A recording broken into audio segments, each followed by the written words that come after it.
Hari ini kita rapat koordinasi pemberdayaan masyarakat diikuti oleh Menteri UMKM, Menteri Koperasi, Menteri Perlindungan Pekerja Migran, Menteri Sosial, Menteri Ekonomi Kreatif, dan Menteri Koperasi.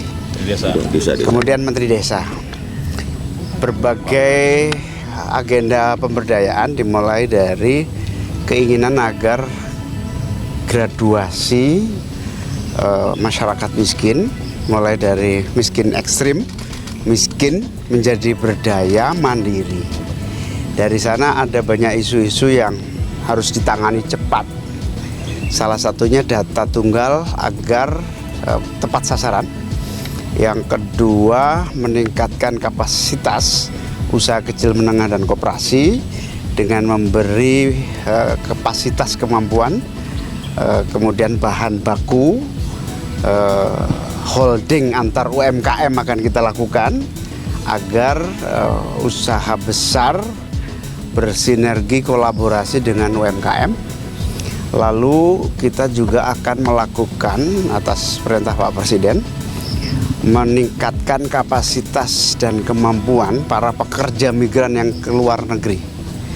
Insya Allah akan dibangun paling tidak 100 balai latihan kerja baru untuk pemberangkatan persiapan jabatan tertentu kualitas standar skill dan vokasi yang disiapkan khusus melalui 100 balai latihan kerja baru. Yang kedua, dalam meningkatkan aksesibilitas untuk pendanaan, pinjaman sekaligus kemudahan finansial para UMKM, kemudian pekerja migran, koperasi, akan ada ekonomi kreatif, akan ada beberapa penanganan membuat semacam simpan pinjam atau kredit murah yang diberikan oleh negara pemerintah, baik melalui dana pinjaman bergulir yang ada di Kementerian Koperasi akan ditambah jumlahnya. Kemudian akan dibuat program khusus pinjaman untuk pekerja ke luar negeri. Buruh migran ini, pekerja migran Indonesia yang mau ke luar negeri membutuhkan uang untuk pelatihan, uang untuk cost structure, biaya tiket, keberangkatan, pelatihan, kemudian dokumen. Itu kita berikan pinjaman dengan bunga yang sangat rendah. Ini akan diinisiasi untuk membuat model simpan pinjam dengan bunga yang sangat rendah. Ini akan kita tindak lanjuti dengan kementerian-kementerian terkait, khususnya Kementerian Keuangan, berbentuk uang pemerintah yang dipinjamkan kepada para pekerja migran, juga kepada UMKM. Contoh sukses PNM akan kita duplikasi gitu ya, menjadi PNM itu penanaman modal madani yang bergerak di bidang simpan pinjam ibu-ibu pelaku bisnis. Nah, ini akan duplikasi untuk pekerja migran, duplikasi untuk UMKM, duplikasi untuk koperasi. Berikutnya optimalisasi bantuan sosial melalui Kementerian Sosial juga dilakukan berbagai pembenahan, termasuk kepada para kaum miskin yang layak mendapatkan bantuan boleh diusulkan dan boleh disanggah, yang sudah tidak miskin tapi masih mendapatkan bantuan boleh disanggah melalui Kementerian Sosial, atau yang belum mendapatkan bantuan silahkan disanggah. Silakan diusulkan. Pokoknya gini, tidak ada satupun orang miskin di Republik ini yang tidak mendapatkan bantuan. Itu yang paling akan kita lakukan dalam waktu cepat. Kita juga akan membuat acara bersama Bapak Presiden melalui Menteri UMKM, yaitu pembebasan utang, penghapusan piutang sejumlah tahap awal ini 67.000 penghapusan piutang yang akan dilaksanakan langsung oleh Presiden dalam waktu dekat. Saya kira itu poin-poin hasilnya.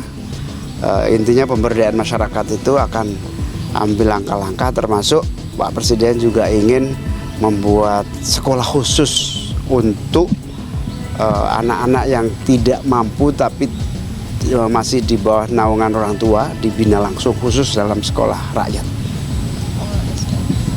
Pak, tadi yang simpan pinjam itu nanti bentuknya koperasi atau seperti apa Pak? Kan selama ini juga udah ada KUR ya Pak dari BUMN? Ya, karena KUR, PNM, kemudian lembaga bergulir ada, tambah lagi, kita tambah. Tapi itu semakin banyak, intinya gini, punya pemerintah. Intinya kita ingin menambah akses permodalan dengan bunga rendah. Persiapannya berapa banyak Pak? Berapa triliun mungkin Pak untuk? Iya, bisa 20 triliunan total ini. Bentuknya kayak dana abadi pendidikan juga? Dana abadi pendidikan, dana abadi bergulir.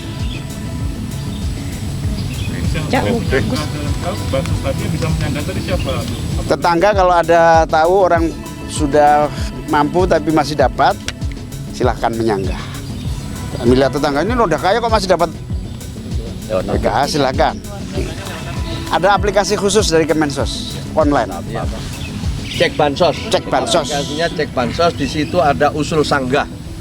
Jadi boleh usul, boleh sanggah dengan bukti-bukti yang cukup tentunya ya. Nanti ada poin-poinnya yang usul saya belum dapat. Ya. Usul ini kok sudah kaya tapi kok masih dapat. Buktinya ada. Itu apa aplikasinya namanya? Cek bansos. Cek bansos. Yang belum menyangka siapa Gus? Ya tetangga yang usul.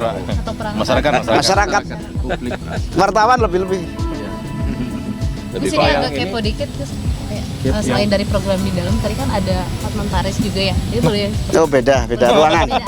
Beda agenda. Beda tamu. Beda pemberdayaan. Mungkin dilibatkan atau apa perannya begitu? Oh enggak ada. Beda tamu. Kalau untuk yang sekolah tadi itu di setiap daerah nanti dibangun. Belum, baru uji coba 3 titik dulu. Di mana itu? Jabodetabek. Itu di bawah Disdip. Kemensos.